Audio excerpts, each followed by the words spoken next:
Hello बच्चों, last class में बताया था रिप्रोडक्शन की डिफिनेशन और कहा था कि रिप्रोडक्शन जो है वो एक बायोलॉजिकल प्रोसेस है जिसमें जो ऑर्गेनिज्म अर्थ पे प्रेजेंट रहता है वो प्रोड्यूस करता है अपने जैसा एक यंग वंश अपने कंटिन्यूटी को मेंटेन करने के लिए, अपने स्पीशीज नंबर को मेंटेन करने के लिए।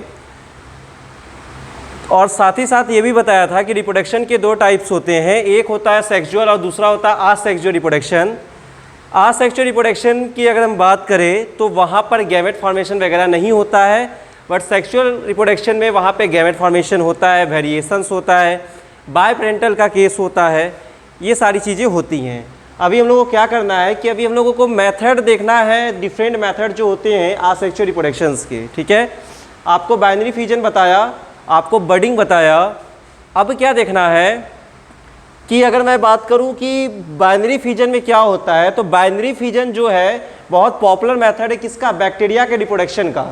बैक्टीरियल सेल जो रिप्रोड्यूस करेगी वो one of the most common binary fusion होता है और बाइनरी फ्यूजन के थ्रू वो रिप्रोड्यूस करती है। ठीक है, एक बात ध्यान रखना है कि बाइनरी फ्यूजन में हम ये नहीं देखेंगे कि इसकी डिफिनेशन क्या है। हमको एक इंपॉर्टेंट जब क्वेश्चन आया है, लास्ट 2015 में क्वेश्चन आया था कि बाइनरी फ्यूजन में से इनमें से क्या होता है। ठीक है, 4 ऑप्शन थे, उसमें से एक ऑप्शन ये भी था कि स्पिंडल फॉर्मेशन का फाइबर का नहीं बनना। तो ध्यान रखने वाली बात यह है कि अगर बाइनरी फ्यूजन हो रहा है तो उसमें स्पिंडल फॉर्मेशन नहीं होगा, स्पिंडल फाइबर नहीं बनेगा। क्लास 11 सेल डिवीजन में आप पढ़ चुके हो स्पिंडल फाइबर क्या होता है, मेटाफेजिक प्लेट पर क्रोमोसोम को कैसे अलाइन करता है। ठीक है, तो बाइनरी फ्यूजन में एक्चुअली होगा क्या, मैं आपको दिखाता हूं कि मान लीजिए ये एक पेरेंट बैक्टीरिया है। ठीक है, ये एक पेरेंट बैक्टीरिया है। इस पेरेंट बैक्टीरिया के पास बच्चे जो न्यूक्लियस है वो न्यूक्लियस क्या होगा, इनलार्ज हो जाएगा। वो न्यूक्लियस क्या हो जाएगा, इनलार्ज हो जाएगा।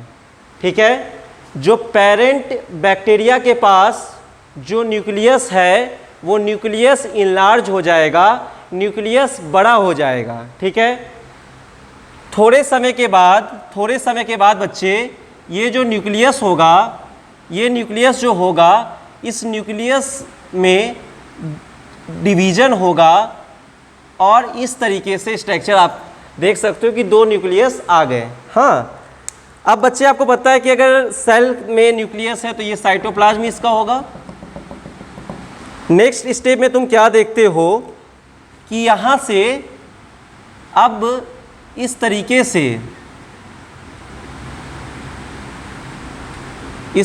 से ये 2 न्यूक्लियस में साइटोप्लाज्म में का डिवीजन हो गया। जब साइटोप्लाज्म डिवाइड किया तो एक बात और समझ में आती है मेरे कि यहाँ से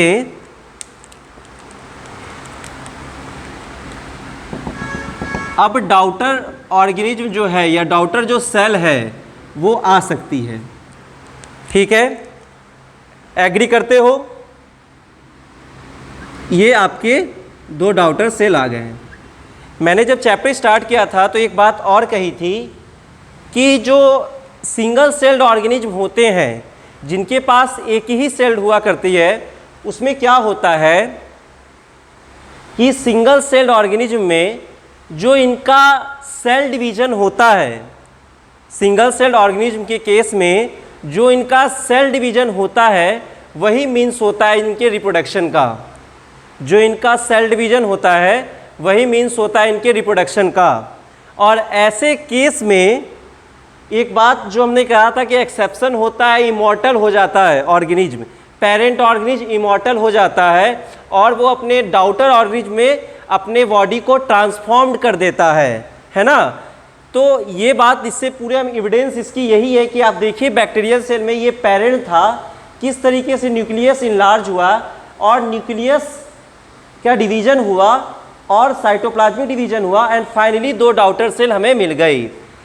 बच्चे अभी एक बात ध्यान रखना है कि अगर इससे क्वेश्चंस क्या क्या बन सकते हैं। ठीक है, तो आपको सबसे पहले एक बात ध्यान रखना है कि जो क्वेश्चंस होगा वो ये होगा कि यहाँ पर स्पिंडल फाइबर का फॉर्मेशन नहीं होता है।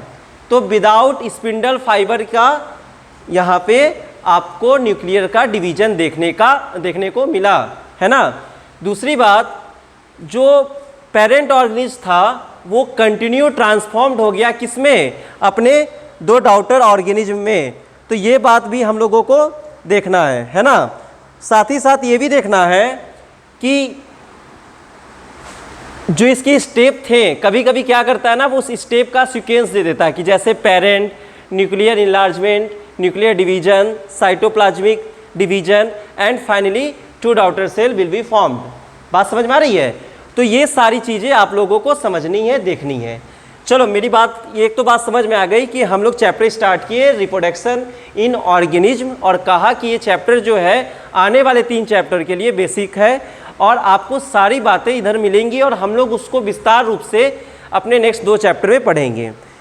टॉपिक की डिफिनेशन बताई, रिप्रोडक्शन क्या होता है, उसका महत्व क्या है और कैसे होता है। ये तीनों चीज़ बच्चे के मन में एक क्वेश्चन उठता है कि रिप्रोडक्शन क्या होता है, क्यों होता है और कैसे होता है। हमने इन तीनों चीज़ों को क्लियर कर दिया, ठीक। उसके बाद जब हम आगे बढ़े तो एक बच्चा ने कहा कि सेक्सुअल रिप्रोडक्शन और असेक्सुअल रिप्रोडक्शन में सर डिफरेंस क्या है। हमने कहा कि रिप्रोडक्शन का जो 2 टाइप होते हैं उसकी डिफरेंस को हम लोगों ने बताया। एंड फाइनली अब हम लोग क्या कर रहे हैं कि मेथड ऑफ असेक्सुअल रिप्रोडक्शन के, जो असेक्सुअल रिप्रोडक्शन के डिफरेंट मेथड है, असेक्सुअल रिप्रोडक्शन के जो डिफरेंट मेथड है हम लोग उसके बारे में अभी देख रहे हैं, है ना। स्टार्टिंग हमने की बाइनरी फिजन से, और कहा किस तरीके से बैक्टीरिया का सेल डिवाइड होता है। हमें दूसरा एग्जाम्पल जो देखना है वो हम लोगों को देखना है बडिंग। आपको पता है बडिंग ईस्ट हाइड्रा वगैरह में होता है। बडिंग में क्या होता है बच्चा, ये देखो, मान लो ये एक पेरेंट ऑर्गेनिज्म है, हाँ पेरेंट ऑर्गेनिज्म है। इस पेरेंट ऑर्गेनिज्म के बॉडी से, मतलब इस पेरेंट ऑर्गेनिज्म के बॉडी से एक बड अराइज होगी, है ना। कैसे, एक गांठ की टाइप से एक नोड अराइज होगा, और जो वो बड अराइज होगा कुछ समय के बाद उस पेरेंट के बॉडी से, जिसमें से एक बर्ड अराइज हुई थी, वो बर्ड डिटैच हो जाएगी, वो बर्ड वहाँ से हट जाएगी, और वो जो छोटी बर्ड्स जो उसके बॉडी से हटी वो एक इंडिविजुअल ऑर्गेनिज्म का फॉर्मेशन भी करेगी। तो आपको समझ में एक बात आ रही है कि बर्डिंग के केस में क्या होगा कि इस तरीके से इस ऑर्गेनिज्म में एक बर्ड लाइक स्ट्रक्चर प्रेजेंट होगा, एंड आफ्टर सम टाइम ये बर्ड लाइक जो स्ट्रक्चर होगा वो क्या हो जाएगा बच्चे, डिटैच कर जाएगा, एंड फाइनली बच्चे ये आपको मिल जाएगा, है ना। तो बात समझ में आ रही है कि मैं ये नहीं बताना चाह रहा हूँ कि क्लास 10th से तुम ये पढ़ते आ रहे हो कि बाइनरी फिजन क्या है, बडिंग क्या है। मैं तुम्हें ये बता रहा हूँ कि क्वेश्चन किधर से पूछेंगे, मतलब ऐसे इजी जो टॉपिक होते हैं हम लोग ये सोच के चलते हैं कि हमें तो बाइनरी फिजन आता है। बाइनरी फिजन जब भी तुम्हारे दिमाग में आया तो तुम्हारे दिमाग में सिर्फ 2 चीज़ आई कि बाइनरी फिजन की डिफिनेशन क्या होती है और उसके एग्जाम्पल्स क्या होते हैं। तुम वो पोर्शन छोड़ गए जहाँ से क्वेश्चन बनता है, ठीक है।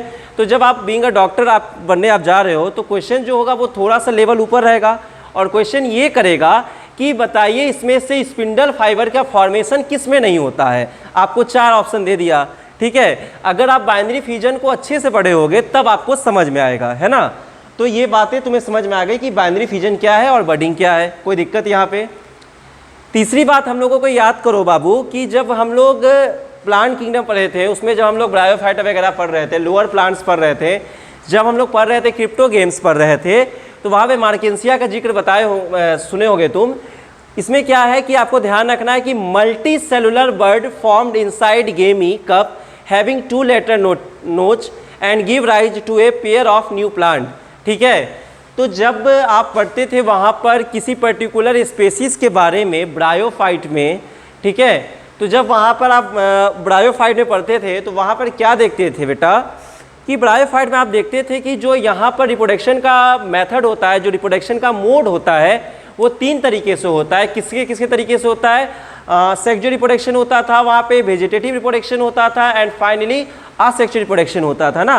तो असेक्सुअल रिप्रोडक्शन में आप क्या देखते थे बेटा कि वहाँ पर जो गेमा होता है, ये गेमा कप एक तरीके से कप लाइक एक स्ट्रक्चर होता है, और इस कप में अंदर में गेमी का फॉर्मेशन होता है। और गेमी क्या है, एक मतलब बोल सकते हैं कि एक रिप्रोडक्टिव यूनिट है, ठीक है बच्चे। तो ये क्या है, एक रिप्रोडक्टिव यूनिट है। तो ये बात तुम्हें ध्यान रखना है। तो मैंने अभी बात की कि मेथड ऑफ, हम लोग डिफरेंट मेथड्स पढ़ रहे हैं किसके, असेक्चुअल मेथड के। वहाँ पर आपने क्या देखा, बाइनरी फिजन देखा, बडिंग देखा और गेमी फॉर्मेशन देखा। क्वेश्चन क्या बन सकता है, एक सिंपल सा क्वेश्चन कि गेमी फॉर्मेशन किस में होता है। 4 ऑप्शन आपको रहेगा, मार्केंसिया मार्केराना है, ठीक है, और 4 नंबर मिल जाएंगे। तो ये सारी बातें आपको ध्यान रखनी है ना। कुछ और मेथड देखते हैं, इसको इरेज किया।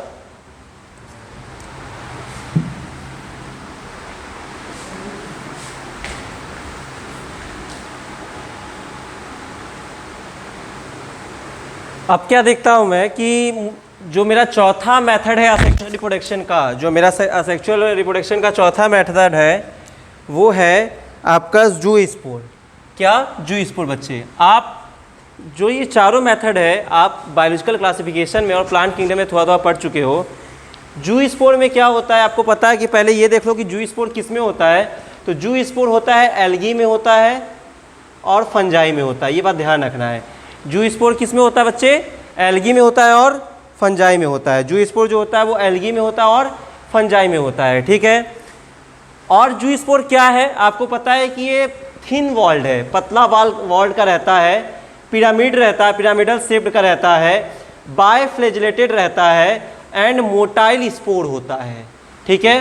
फॉर्म्ड कब होता है, ये फॉर्म्ड कब होता है, form during favourable condition. Example Chlamydomonas में 8 से 15, ठीक है, जू स्पोर पर सेल रहता है।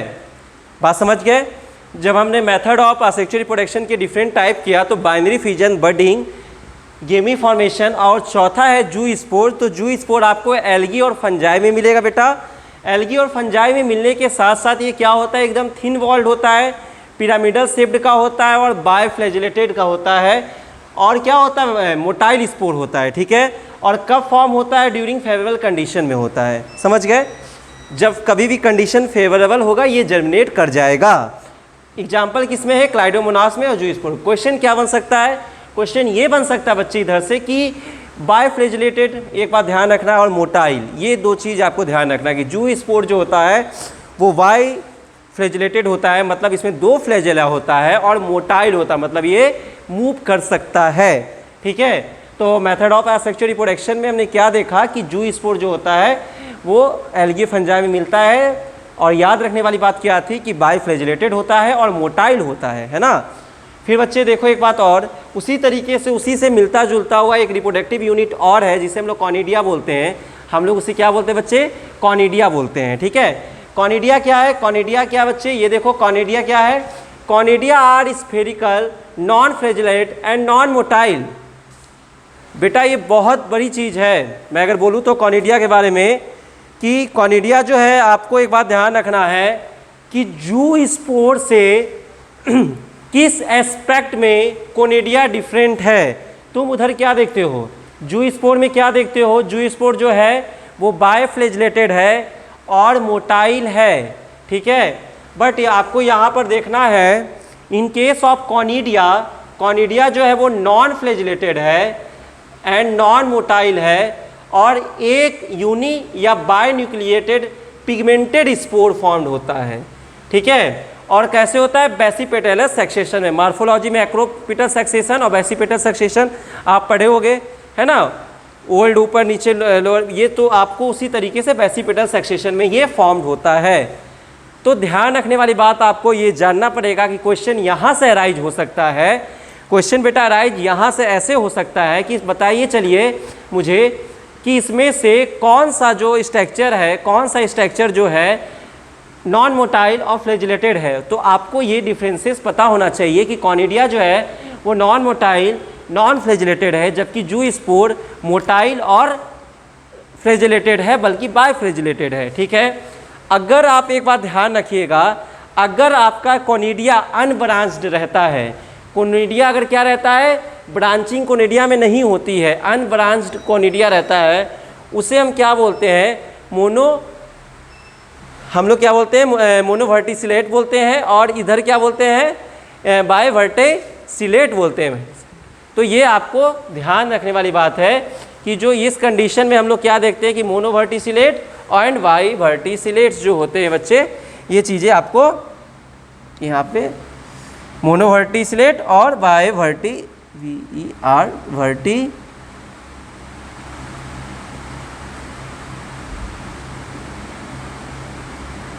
मोनोवर्टिसिलेट और बायवर्टिसिलेट, है ना, मोनोवर्टिसिलेट और बायवर्टिसिलेट। ये बात आपको बच्चे ध्यान में रखना है कि क्या होता है, ये मोनोवर्टिसिलेट होता है और बायवर्टिसिलेट होता है। अगर मोनोवर्टिसिलेट हुआ तो ब्रांच्ड कोनिडिया, क्वेश्चन आया हुआ है कि मोनोवर्टिसिलेट हुआ, यहाँ पे आपको क्या होगा, यहाँ पे अनब्रांच्ड कोनिडिया, जबकि ये बायवर्टिसिलेट हुआ तो ब्रांच्ड कोनिडिया होगा। ठीक है, तो ध्यान में रखने वाली बात है कि अगर मोनोवर्टिसिलेट हुआ तो कोनिडिया का कैसा होगा, अनब्रांच्ड होगा। अगर ये बायवर्टिसिलेट हुआ तो ब्रांच्ड कोनिडिया होगा। ठीक है, हम लोग ने 4 मेथड कर लिया।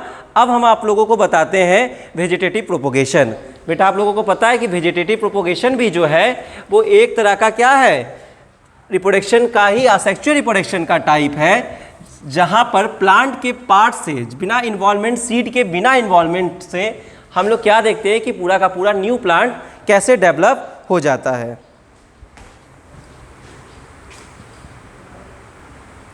अब क्या देखना है कि जो वेजिटेटिव रिप्रोडक्शन होता है वो असेक्सुअल मेथड का ही एक टाइप है, एक प्रकार, एक वैरायटी है ना।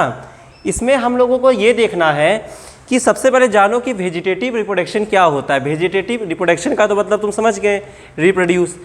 वेजिटेटिव वर्ड मतलब होता है कि प्लांट में 2 पार्ट होते हैं, एक वेजिटेटिव पार्ट होता है और दूसरा रिप्रोडक्टिव पार्ट होता है। ठीक है, तो बच्चे जब वेजिटेटिव पार्ट के थ्रू रिप्रोडक्शन हो रहा है तो वैसे केस में हम क्या बोलते हैं, इसे वेजिटेटिव रिप्रोडक्शन बोलते हैं। क्या बोलते हैं, वेजिटेटिव रिप्रोडक्शन बोलते हैं। तो ये बहुत इंपॉर्टेंट बात है, आप ध्यान रखिएगा कि वेजिटेटिव रिप्रोडक्शन क्या होता है कि बिना सीड का रिप्रोडक्शन। आप तो हमेशा जानते हो कि सीड से रिप्रोडक्शन होता है, तो सीड, ये बिना सीड का रिप्रोडक्शन होता है। और जो रिप्रोडक्शन होता है किसी भी प्लांट के ओल्ड पार्ट से, अब उस ओल्ड पार्ट में रूट हो सकता है, स्टेम हो सकता है, लीव्स हो सकता है ना। तो जब formation of new plant from the old plant part other than seed like root, stem, leaf, ठीक है, इज कॉल्ड वेजिटेटिव रिप्रोडक्शन। ठीक है, वेजिटेटिव रिप्रोडक्शन। अब हम लोग इसको कैसे कैटेगराइज करेंगे, ये कैसे कैटेगराइज करेंगे, ये बहुत इंपॉर्टेंट प्रोसेस है, ये रैपिड प्रोसेस है और लार्ज नंबर प्रोडक्शन करता है। ठीक है, उसके बाद ये एक सस्ता मतलब इकोनोमाइज प्रोसेस है। और यहाँ पे क्या है कि आपको बहुत सारे मतलब क्लोनल प्लांट भी मिल सकते हैं। तो ये प्लांट ब्रीडर इसको मेथड का यूज करते हैं, बट यहाँ पे जेनेटिक डाइवर्सिटी नहीं देखने को, वैरायटी नहीं मिलेगी, तो ये इसका एक डिसएडवांटेज भी है ना। तो वेजिटेटिव रिप्रोडक्शन में क्या हमने देखा कि फॉर्मेशन ऑफ नया प्लांट का फॉर्मेशन, नए प्लांट की उत्पत्ति किससे होगी, पुराने प्लांट से होगी, किसको छोड़ के, अदर देन सीड, है ना, अदर देन सीड। ठीक है, तो ये हम लोगों को देखना है। अभी क्या देखोगे बाबू, अगला क्या देखना है तुम्हें कि root, underground stem, sub aerial stem, aerial shoot और लीव्स, है ना, इन सब से कैसे कैसे वेजिटेटिव प्रोपोगेशन होता है, हम ये सारी बातों को देख लेंगे। ठीक है, एक बात और बेटा, एक बात और, कहा कि जो देखा सबसे पहले रूट को उठाया और तुम्हें मॉर्फोलॉजी में ले गया।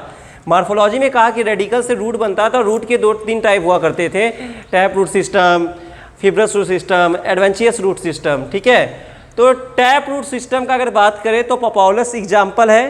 ठीक है, वहाँ पर जो वेजिटेटिव प्रोपोगेशन होगा वो रूट के माध्यम से होगा, और रूट के भी किस माध्यम से होगा, एक तो रूट से होगा और रूट के भी किस माध्यम से होगा, तुम बताओ, रूट के भी टैप रूट सिस्टम से होगा। ठीक है, तो पॉपुलस इसका एग्जाम्पल है।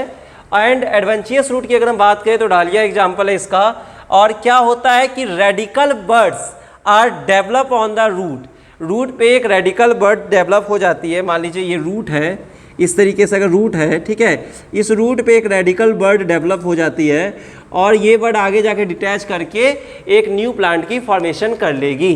बात समझ में आ रही बच्चे?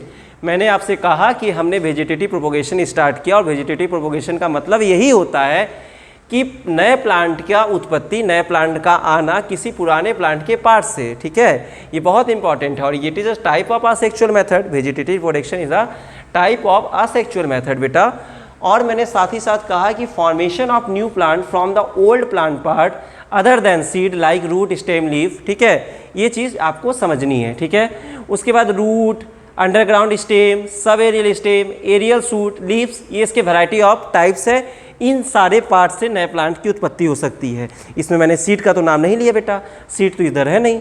अब क्या देखना बेटा इधर कि ये रूट में क्या देखा कि टैप रूट होते हैं, एडवेंचियस रूट होते हैं। एक एक एग्जाम्पल दोनों का देख लिया और कहा कि रेडिकल बर्ड्स डेवलप कर जाएगी रूट से और वो कुछ समय के बाद सेपरेट करके जर्मिनेट करके नया प्लांट की फॉर्मेशन कर देगी। ये बात हमने कही है ना। तो अब हम लोगों को आगे देखना है, तो इसको मैं इरेज करता हूँ, स्क्रीनशॉट इसका अगर लेना हो तो ले लो। अब मैं इसको इरेज करता हूँ और इरेज करने के बाद मैं आपको दिखाता हूँ कुछ और बातें, है ना। इसको अभी हम लोगों ने रूट का काम कर लिया है। रूट के बाद हम लोग क्या करेंगे,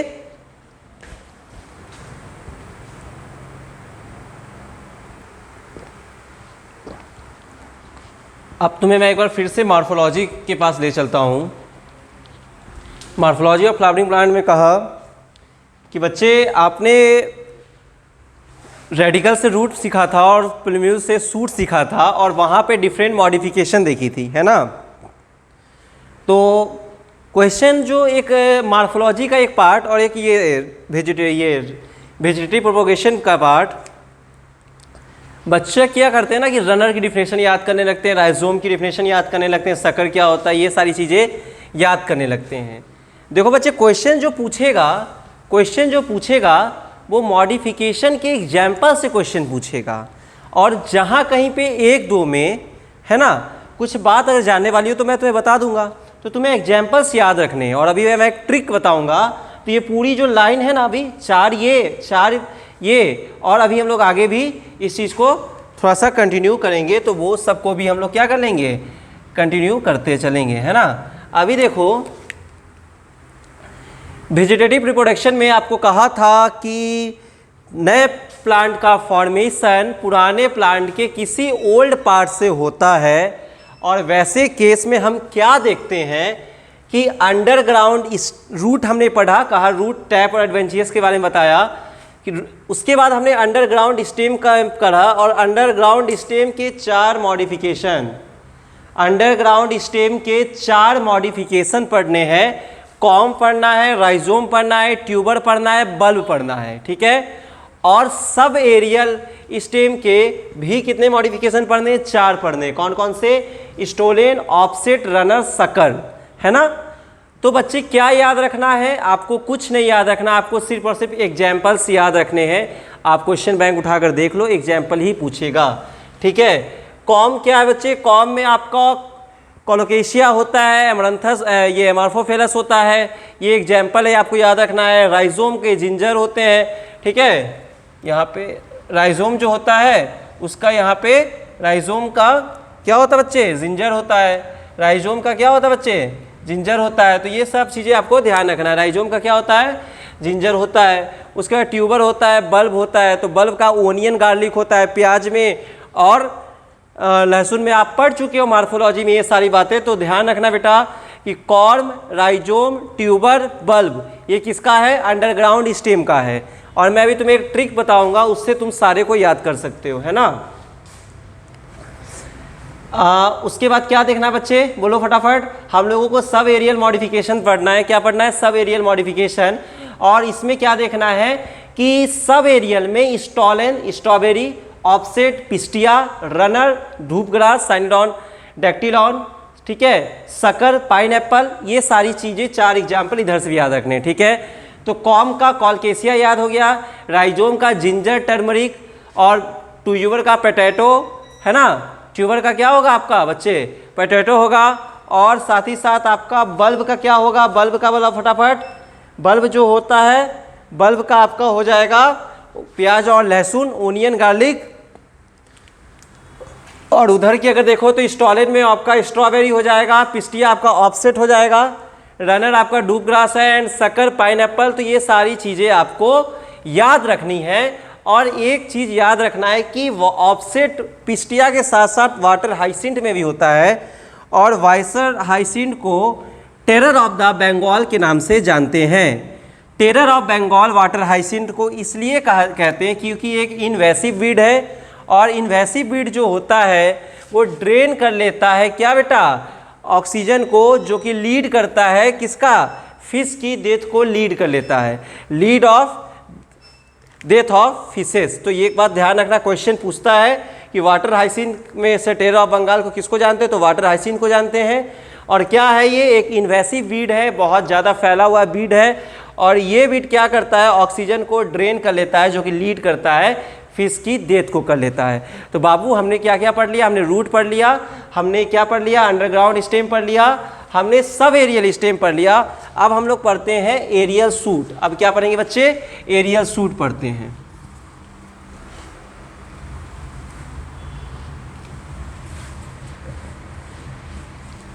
एरियल सूट पढ़ते हैं।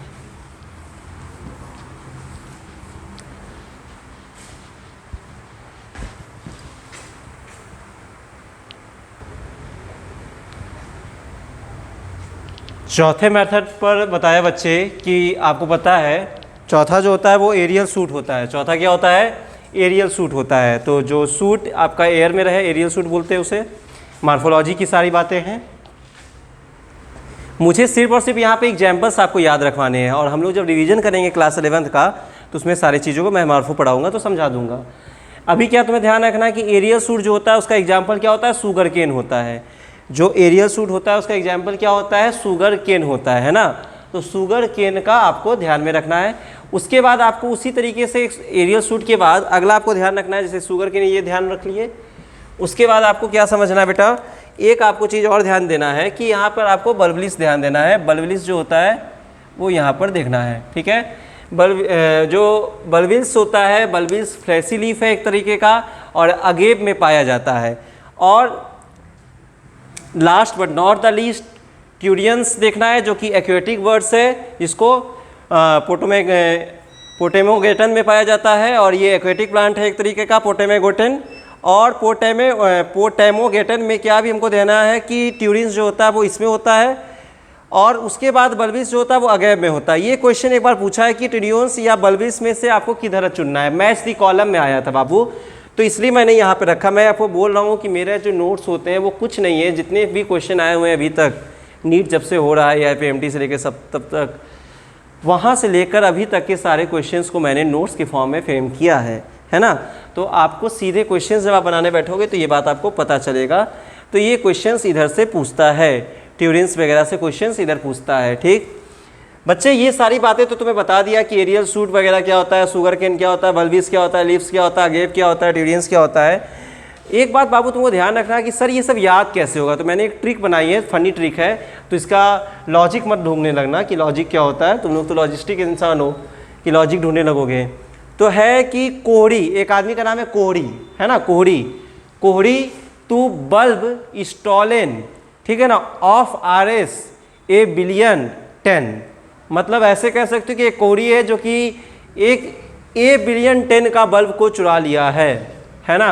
मुझे इसको सिर्फ याद करना है कि कोहड़ी टू bulb stolon of RS A billion 10, ठीक है। मैं बार बार बोल रहा हूँ, इन सारी चीज़ों का सबसे इंपॉर्टेंट चीज़ है अगर कुछ तो वो इसका एग्जाम्पल्स है। तो एग्जाम्पल्स पे ध्यान देना है और ज़्यादा कुछ नहीं पूछेगा, ठीक है। ट्रिक को याद रखना है कि कम से कम सारे याद रहे। तो कोहड़ी टू bulb stolon of RS A billion 10, है ना। तो इसमें क्या आप देखते हो बेटा, अब आप क्या देखोगे कि आपको देखना है कि किस तरीके से आप इस पर अप्लाइड करोगे। तो देखो कोहड़ी CO, तो CO से कॉर्म हम लोग सबसे पहले पढ़े थे, कॉर्म। कोहड़ी RHI राइजोम, टू ट्यूबर, बल्ब स्टॉलन एकदम सही बैठ गया। अब इधर थोड़ा मॉडिफिकेशन होगा, ऑफ सही बैठ गया, RS रनर, R से रनर और S से सकर, ठीक है। A से एरियल सूट देखो, फिर बिलियन से बल्बिलिस, और 10 से क्या हो गया, ट्यूरियंस हो गया। तो ये 5 आपको इस मोनोमिक्स से आप याद कर सकते हो, different modification of the vegetative propagation. अब बेटा वेजिटेटिव प्रोपोगेशन का तुमने एक पार्ट पढ़ा जहां मैंने आपको ये बताया कि किस तरीके से प्लांट के सीड के बिना भी प्लांट की फॉर्मेशन हो सकती है, और ये बहुत ही अच्छी टेक्निक है। हमने इस पे बारे में बात किया। हम अब जा रहे हैं आर्टिफिशियल वेजिटेटिव प्रोपोगेशन की बात करने के लिए। क्या करने जा रहे हैं? आर्टिफिशियल वेजिटेटिव प्रोपोगेशन का बात करने के लिए अब हम लोग जा रहे हैं।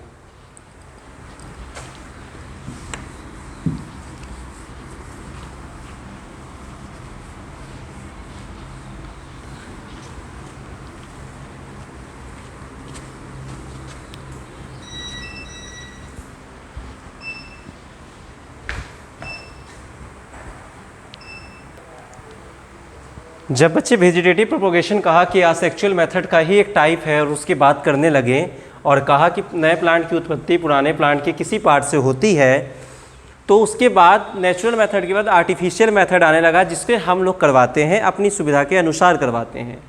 इसमें आपको 4 चीज़ पढ़ना है बच्चे, बल्कि 5 पढ़ना है।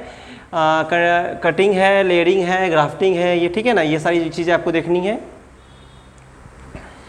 बेटा आपको एक बात समझना है, सबसे पहले बात कि जो आर्टिफिशियल मेथड ऑफ वेजिटेशन है वो आपको आर्टिफिशियली होगा, एंथ्रोपोजेनिक होगा, यानी मैनमेड मेथड है। कटिंग क्या है कि मान लीजिए कि अभी हम लोग क्या देखते हैं कि ये अगर एक रूट का शूट सिस्टम है, ये स्टेम है, ये सब कुछ है रूट का, तो हम लोग इसकी ब्रांचेस को कट कर देते हैं और कलम की तरह इस तरीके से सिर्फ बचता है, ये सॉइल वाला पोर्शन हो गया और इस तरीके से रूट में हल्का बचता है। अब बहुत से लोग हम लोग घर ही में कर लेते हैं कवर, इसको कट कर लेते हैं।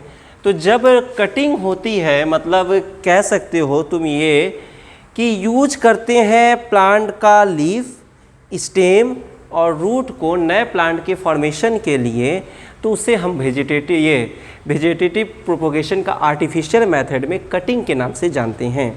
मैं दूसरी बार बता रहा हूँ कि कटिंग का जो होता है वो एग्जाम्पल हमेशा ध्यान रखना, रोज़ वगैरह में होता है। रोज़ में स्टेम की कटिंग होती है और कहा कि use of vegetative part of plant like root, stem and leaves to produce new plant, और रूट, स्टेम, लीफ को के पार्ट को यूज करके एक नए प्लांट को प्रोड्यूस करने के लिए ये काम होती है, जिसे हम कटिंग के नाम से जानते हैं। ठीक है, तो बेटा कटिंग समझ के क्या होता है कि वेजिटेटिव पार्ट का यूज करना, चाहे वो रूट हो, स्टेम हो, लीफ हो, प्रोड्यूस करता है न्यू प्लांट। ठीक है, प्रोड्यूस करता है क्या? New plant. ठीक है, अब सुनो क्या बात है। एक होता है लेयरिंग। लेयरिंग आप समझते हो कि लेयर है ना। लेयरिंग जो होता है उसके 3 सब टाइप होते हैं। कौन कौन से सब टाइप होते हैं? तो बच्चों 3 टाइप होते हैं बेटा। कौन सा? सरपेंटाइन, म्यूल माउंड और आपका एयर लेयरिंग होता है। एंड फिर हम लोग ग्राफ्टिंग देखेंगे। तो सरपेंटाइन जो होता है, सरपेंटाइन में क्या होता है, इसमें आपको एक बात समझना है कि लेयरिंग में क्या होता है कि मान लीजिए कि जो ब्रांचेस है, क्या है बेटा, जो कि ब्रांचेस है उसको हम क्या करेंगे। अब कैसे तुम्हें समझाऊं, यहाँ दिखाओ, मैं कोशिश करता हूँ बताने का। जगह इधर मुझे थोड़ी दिख रही है, यहाँ तुम्हें दिख रहा है। देखो मान लो ये प्लांट है, इसकी ये ब्रांचेस जो है इस तरीके से, इस ब्रांचेस को प्लग कर देंगे सॉइल में। इसको इधर भी प्लग कर देंगे, इधर भी प्लग करवा देंगे, इधर से भी प्लग करवा देंगे। मतलब जो हम लोग इस वाले में क्या करेंगे कि जो ब्रांच ग्राउंड के नियर है, जो ब्रांच ग्राउंड के नियर है उसको वेरियस तरीके से प्लग करवा देंगे। क्या करवा देंगे बच्चे? प्लग करवा देंगे। और प्लग करवाने के बाद है ना, प्लग करवाने के बाद एक बात ध्यान रखना, प्लग करवाने के बाद यहाँ पर हम लोग क्या करेंगे कि वहाँ से मल्टीपल प्लांट का ग्रोथ होने लगेगा।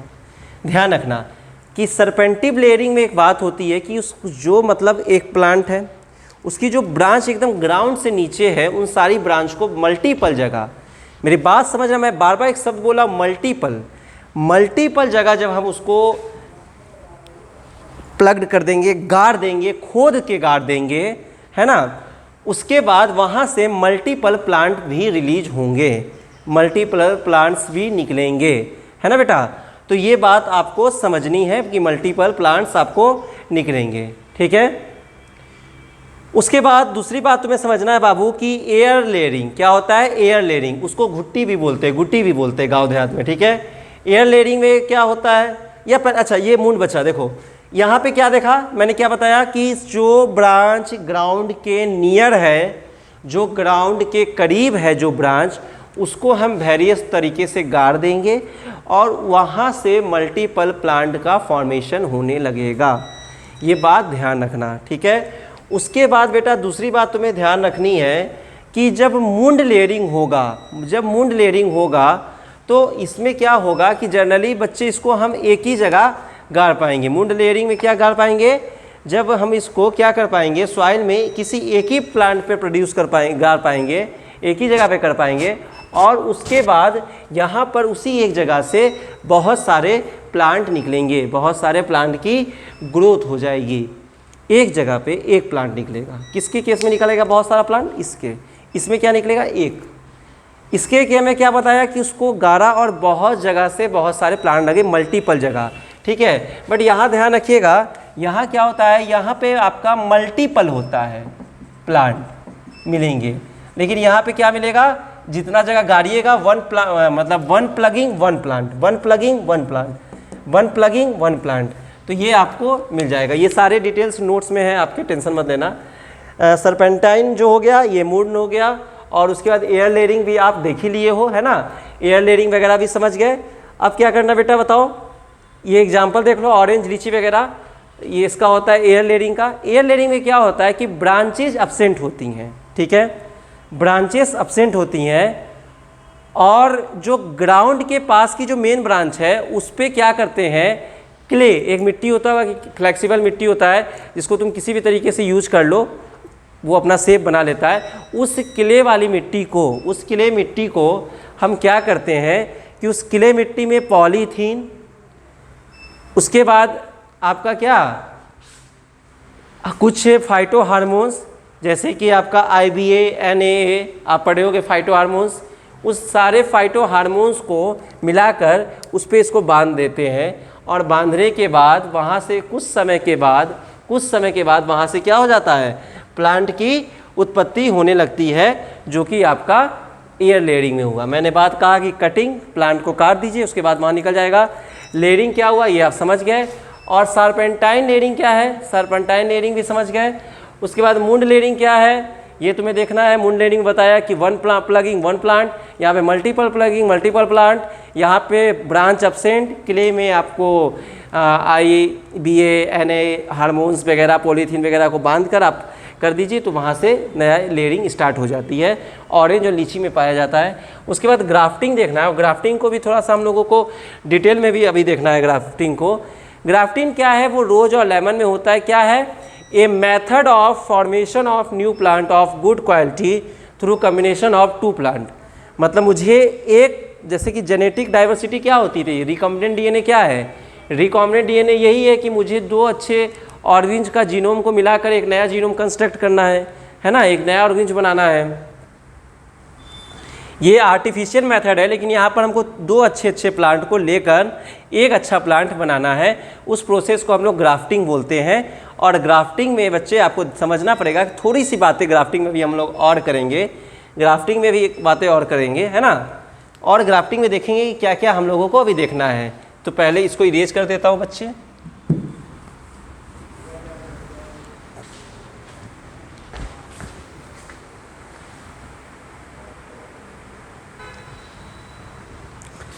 अब ग्राफ्टिंग को कंटिन्यू करता हूँ। ग्राफ्टिंग को जब कंटिन्यू किया तो बच्चे समझ में एक बात तो आ रही है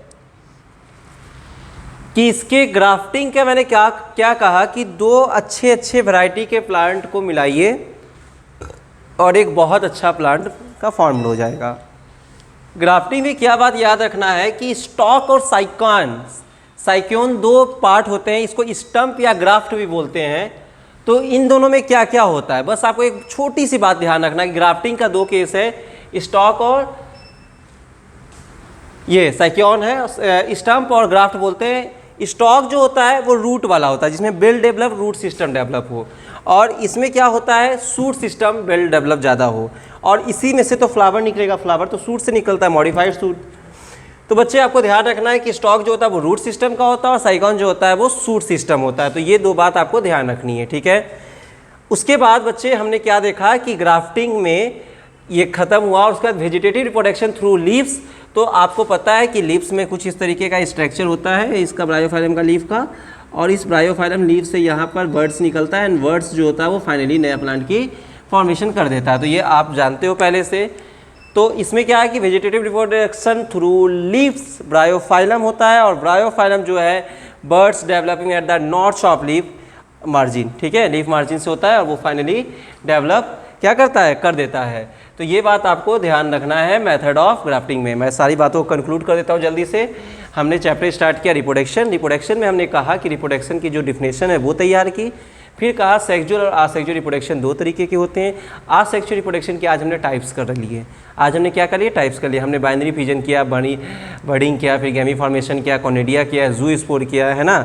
उसके बाद हम लोग इधर आ गए नेचुरल वेजिटेटिव मेथड में। वहाँ पे हमने क्या किया, वहाँ पे हम लोग ने बहुत सारे अपना ट्रिक के साथ हम लोगों ने याद किया डिफरेंट मॉडिफिकेशन को, ठीक है। उसके बाद हम लोगों ने आर्टिफिशियल में हम लोगों ने आपका पूरा कटिंग, लेयरिंग, ग्राफ्टिंग किया। उसके बाद फाइनली हम लोग ब्रायोफाइलम पहुंच गए। आने वाली क्लास में हम आपको अब सेक्सुअल रिप्रोडक्शन के बारे में और उससे जुड़े हुए इवेंट्स के बारे में बात करेंगे, ठीक है। तब तक आप लोगों को पीडीएफ के फॉर्म में सारा नोट्स मिल जाएगा, टेंशन की कोई बात नहीं है। वन डे जो चैप्टर्स आ रहा है उसका नोट्स आपको ग्रुप में मिल जाएगा। अगर आपको उसमें कोई दिक्कत होती है, पूरा को चैप्टर को आप थ्रू आउट एक बार पढ़ लो बेटा, और चैप्टर पढ़ने के बाद पहले क्या करो, एक बार आप कोशिश करो कि एनसीईआरटी पढ़ लो। मैं बताता हूँ कैसे पढ़ना है। आप पहले एक बार कोशिश करो कि आप एक बार एनसीईआरटी पढ़ लो, और एनसीईआरटी पढ़ने के बाद उसके बाद मेरे लेक्चर देख लो, लेक्चर के बाद एक बार फिर एनसीईआरटी पढ़ लो, ठीक है। फिर नोट्स पढ़ लो, और जब नोट्स आप लोग बनाओ ना बेटा, नोट्स बनाओ तो आपको के पास ग्रुप में नोट्स मिल जाएंगे, ठीक है। आपके ग्रुप में नोट्स जो मिल जाएंगे वो अब अच्छी तरीके से हम लोग उस पर भी काम कर रहे हैं, उसको नोट्स आपके पास पहुंच जाएंगे, विजुअल नोट्स रहेंगे, आप उससे देख के नोट कर लो। और जब समझना हो तो इसको देख कर सिर्फ समझो, चीज़ जहाँ नहीं समझ तुम्हारे हाथ में आगे पीछे करके समझ लो, है ना, समझना। और किसी भी तरीके का किसी भी बच्चे को कोई भी डाउट हो, चाहे वो आपका कितना भी मिनिमम डाउट हो, भले आपको लगता हो कि हमको, मान लो तुमको यही नहीं पता कि रेडिकल क्या होता है, मान लो तुम्हें प्लूम्यूल नहीं पता क्या होता है, ठीक है, मान लो तुम्हें नहीं पता है कि ग्राफ्टिंग में सूट सिस्टम क्या होता है, रूट सिस्टम क्या, मैं बहुत बेसिक लेवल के डाउट्स की बात कर रहा हूँ। अगर बेटा ये भी तुमको अगर दिक्कत आ रही है तो मैं तुम्हें बताऊँगा, ठीक है। तो हेजिटेट नहीं करना है, आप यहाँ पे सीखने आए हो और हम आपको सिखाने आए हैं, ठीक है। तो क्वेश्चंस मन में नहीं रखना है, ये बहुत इंपॉर्टेंट टाइम है, उसको आपको किसी भी तरीके से मैं आपके डाउट को सॉल्व करूँगा। और पहले हम लोग ने, अब नेक्स्ट क्लास में हम लोग सेक्सुअल रिप्रोडक्शंस में आगे बढ़ेंगे, ठीक है। तब तक के लिए थैंक यू।